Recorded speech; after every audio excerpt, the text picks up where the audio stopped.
전능하사 천지를 만드신 하나님 아버지를 내가 믿사오며 그 외아들 우리 주 예수 그리스도를 믿사오니 이는 성령으로 잉태하사 동정녀 마리아에게 나시고 본디오 빌라도에게 고난을 받으사 십자가에 못 박혀 죽으시고 장사한 지 사흘 만에 죽은 자 가운데서 다시 살아나시며 하늘에 오르사 전능하신 하나님 우편에 앉아 계시다가 저리로서 산자와 죽은 자를 심판하러 오시리라. 성령을 믿사오며 거룩한 공예와 성도가 서로 교통하는 것과 죄를 사하여 주시는 것과 몸이 다시 사는 것과 영원히 사는 것을 믿사옵나이다. 아멘. 찬송가 315장입니다. 찬송 315장입니다. 내 주 되신 주를 참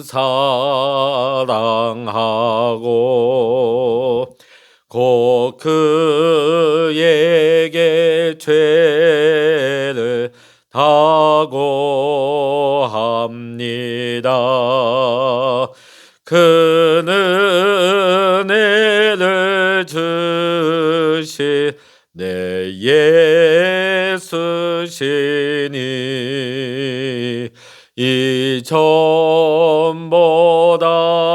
이전보다도 사랑합니다. 주 날 사랑하사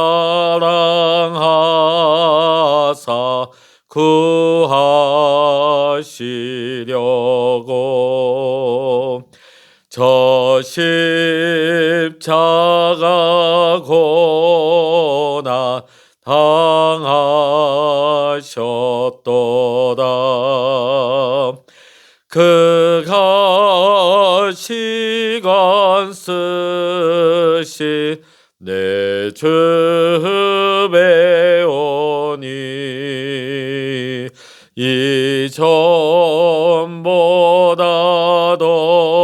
이전보다도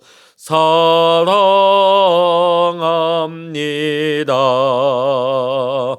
내 평생에 힘쓸 그 큰 의무는 주 예수의 덕을 늘 기림이라. 숨질 때에까지 내 할 말씀은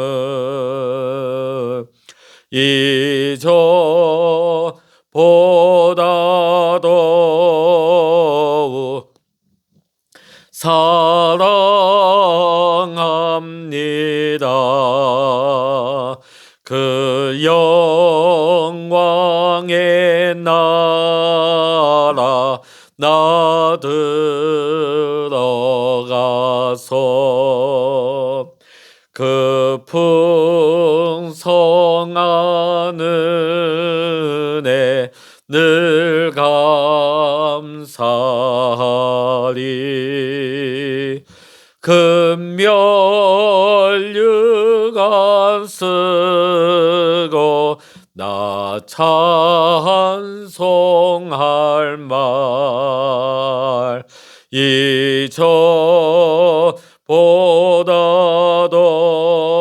이전보다도 사랑합니다. 아멘. 이 시간 우리에게 주시는 하나님의 말씀 구약 스바냐 1장 1절로부터 18절까지입니다.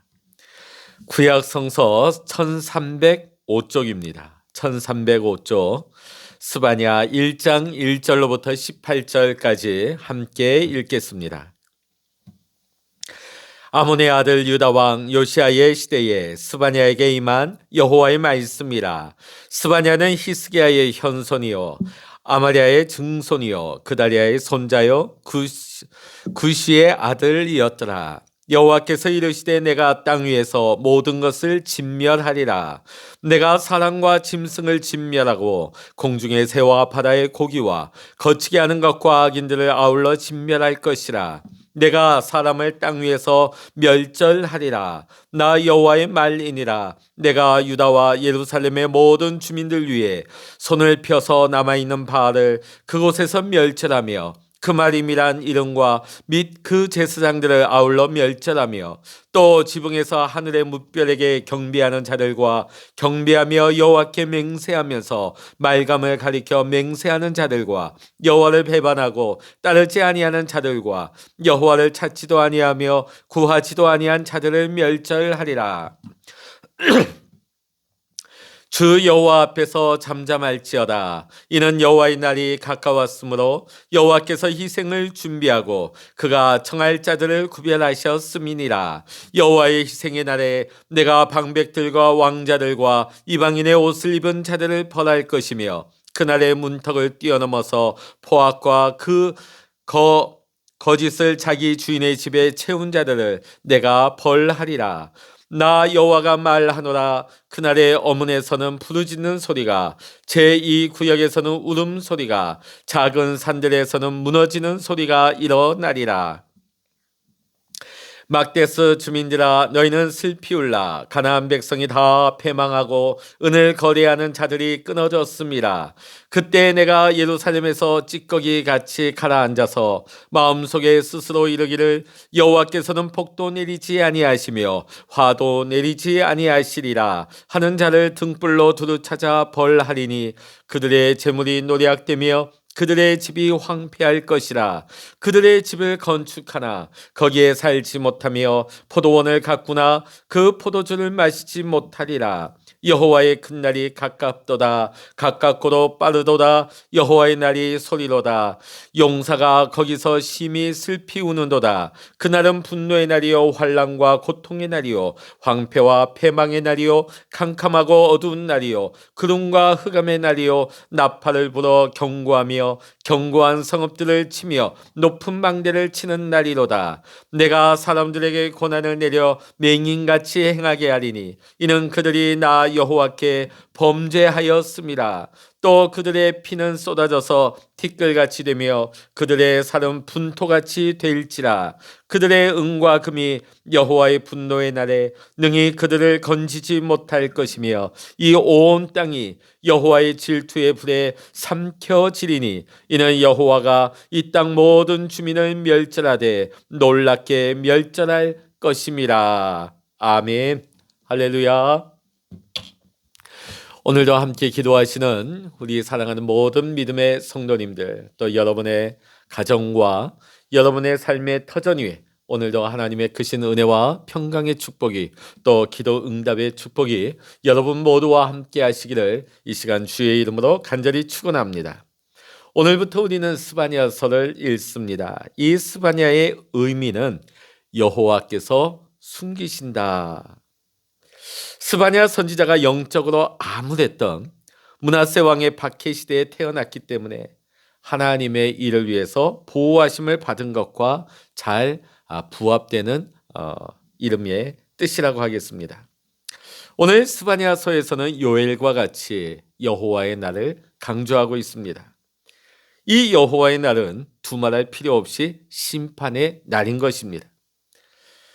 그런데 이 여호와의 날이 심판의 날이기는 하지만 그날에 이스라엘뿐만 아니라 이방인들 가운데도 남은 자들이 있어서 그들이 회개하고 하나님께로 돌아올 것을 예언하고 있는 말씀입니다.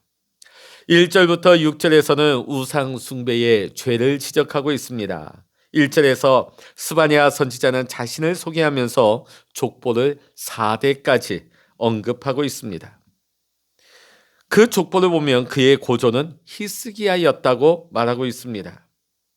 히스기야는 유다의 13번째 왕입니다. 그렇다면 스바냐는 요시야 왕과는 친척 관계에 있는 왕족 출신의 선지자라고 할 수 있습니다. 그렇기 때문에 이 스바냐는 요시야의 신앙 개혁의 큰 영향을 미쳤을 것으로 보여집니다. 2절로부터 3절에 보면 요시야 왕보다 앞선 두 임금 므낫세 왕과 아몬 왕, 이 두 왕은 극도로 패악하고 악한 왕이었습니다. 그랬기 때문에 스바냐 선지자 시대에도 우상 숭배와 사회 불의가 사회에 극악하고 또 충만했던 것입니다. 그래서 하나님께서는 사람들을 멸절하실 뿐만 아니라 짐승을 비롯한 모든 생물을 진멸하시겠다고 예언하고 있습니다. 이 말씀이 문자 그대로 시행되었던 때는 노아 시대이지요. 죄악이 얼마나 크고 깊었던지 사람을 지은 것을 하나님이 한탄하셨다고 하셨습니다. 오늘 스바냐 선지자의 때도 그때와 별반 다를 것이 없다고 말씀하고 있는 것입니다. 하나님께서는 유다 백성들이 우상 숭배로 말미암아 하나님과 얼마나 멀어져 있는지를 네 가지를 지적하고 있습니다. 4절에 보면 바알 숭배입니다. 그마림이라고 하는 이름과 그 제사장들을 아울러 멸절한다. 이 그마림은 바알을 숭배하는 가나안의 제사장을 가리키는 말입니다. 자, 지금 요시야 왕 때의 종교 개혁도 일어나고 나름대로 변화의 움직임들이 있지만 여전히 바알을 숭배하는 가나안의 제사장들이 자리하고 있었다, 남아 있었다 하는 것은 그 개혁의 분위기 속에서도 여전히 그들을 찾는 사람들이 있었다는 것이죠. 바알 숭배가 뿌리 깊이 있었다. 겉으로는 바알 숭배가 보이지 않는 것 같다 할지라도 백성들의 마음 깊은 곳에 뿌리 깊게 이 바알 숭배가 남아있다는 것이죠. 두 번째는 5절 상반절에 1월 성신 숭배가 남아있습니다. 하늘의 해와 달과 별들을 숭배하는 것, 당시 가나안과 바벨론을 비롯한 다신교를 숭배하는 나라에서 보편적으로 나타나는 모습이었는데 당시 이스라엘에도 이런 현상이 똑같았다 하는 것입니다. 5절 하반절에는 혼합주의 신앙을 말하고 있습니다.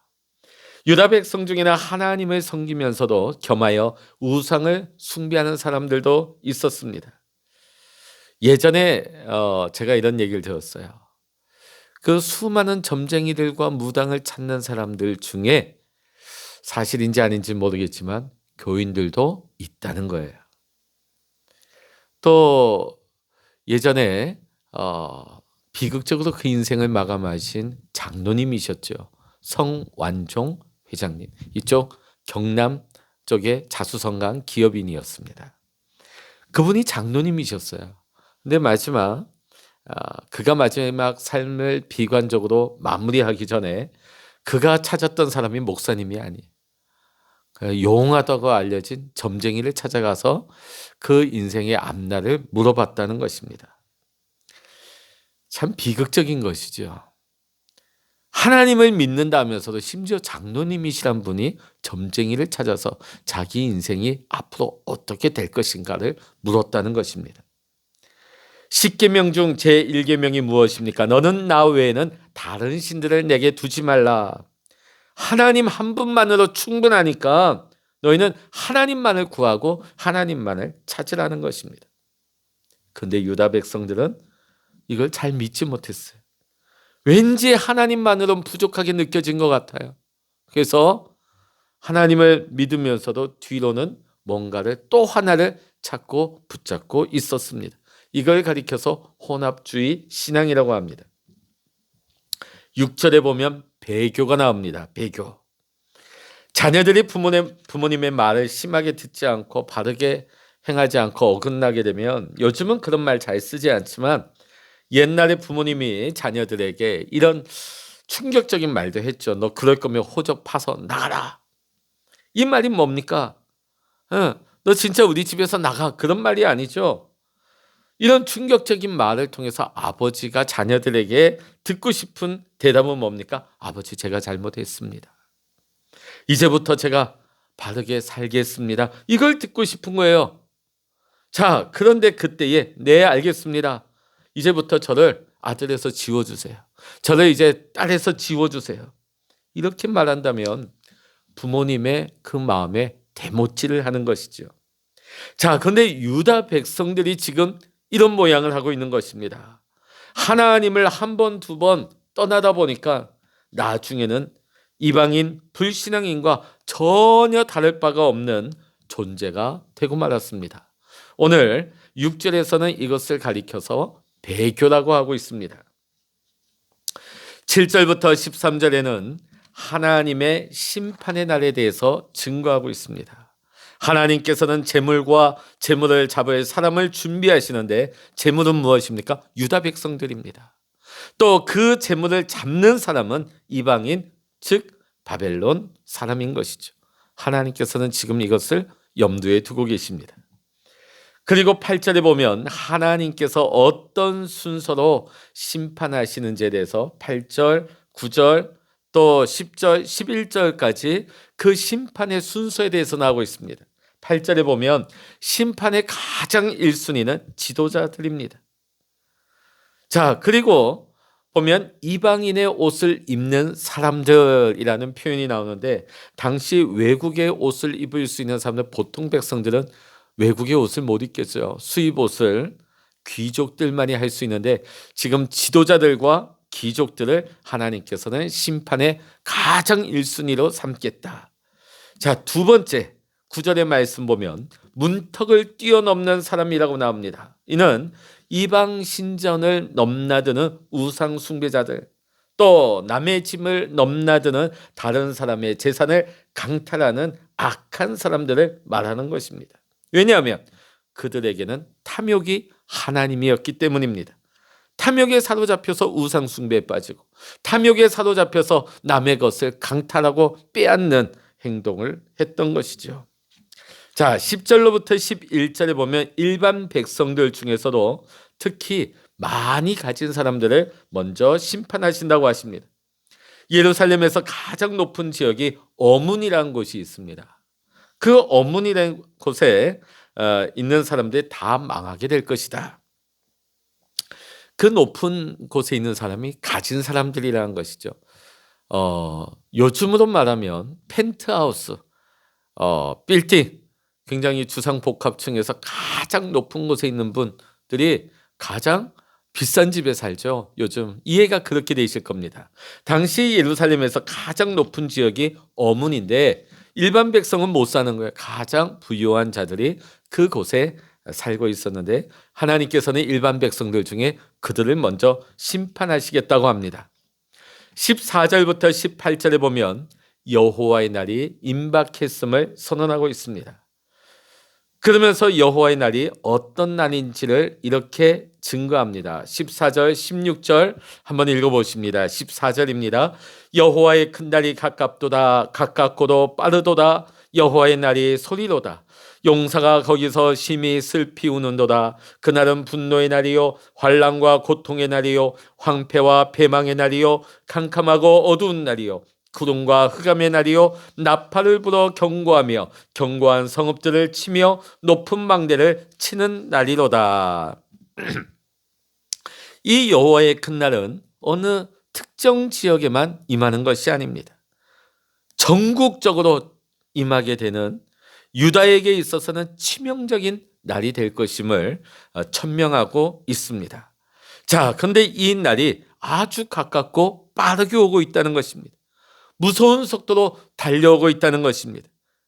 이 날은 분노가 가득하고 환난과 고통의 날이며 황폐와 패망의 날이며 캄캄하고 어두움이 있고 구름과 흑암의 날이라고 하십니다.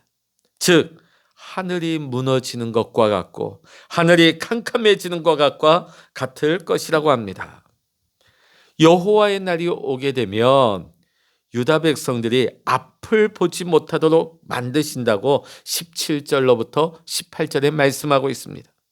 여호와의 날에 유다 백성들이 앞을 보지 못하게 될 것이다.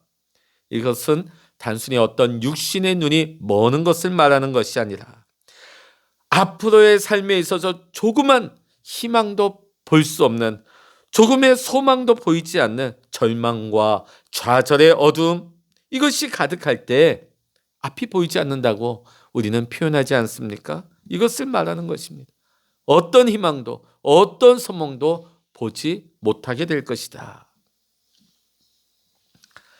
하나님께서 지금 스바냐 선지자를 통하여서 여호와의 날을 강조하고 계신 이유가 무엇입니까? 스바냐 선지자가 활동하던 요시야 왕 때는 그래도 유다 백성들이 신앙을 그래도 새롭게 하던 개혁의 시대였습니다. 종교 개혁의 때였습니다. 그럼에도 불구하고 한편에서는 여전히 우상을 숭배하는 삶이 남아 있었고 선은 행하지 아니하며 악을 행하는 삶을 그들은 살고 있었던 것입니다. 그때 하나님께서는 유다의 멸망과 포로됨 그리고 회복이라고 하는 이 프로그램을 하나님은 시행하시기로 작정하십니다. 왜냐하면 이것을 통하여서 하나님의 백성들을 죄와 사망의 법에서 벗어나서 생명의 성령의 법의 통치를 받을 수 있도록 하나님의 거룩한 백성으로 다시금 회복될 수 있도록 하기 위해서 오늘 하나님께서는 이 여호와의 날을 임하게 하시는 것입니다.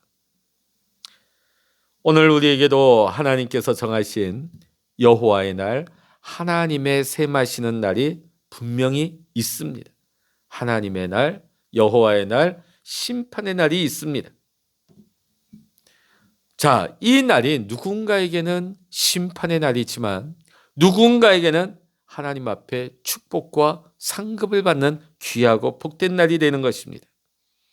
오늘 사랑하는 성도 여러분, 오늘 우리 모두가 이 날이 세상 사람들과 악한 자들에게는 우상 숭배자들에게는 두려운 날이요 무서운 날이요 소망이 없는 날이지만은 오늘 우리 모두에게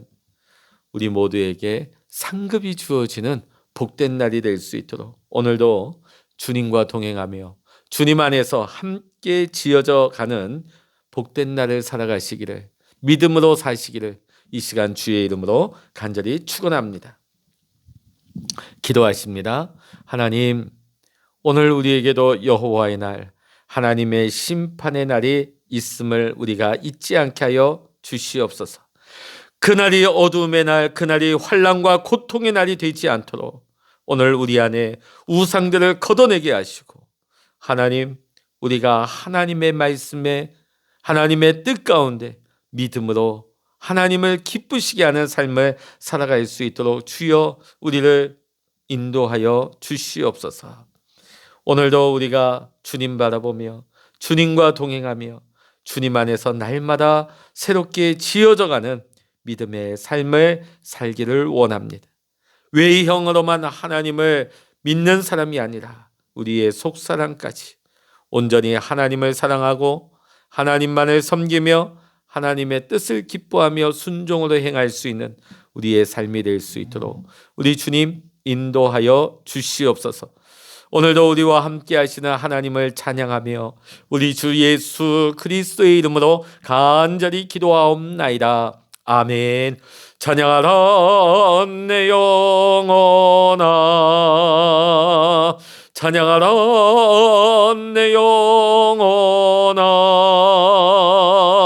내 속에 있는 것들아 다 찬양하라.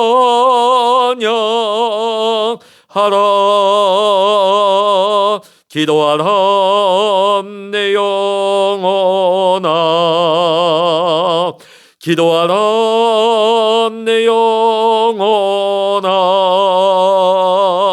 내 속에 있는 것들아 다 기도하라. 주여 일창으로 합심하여 기도하십니다. 주여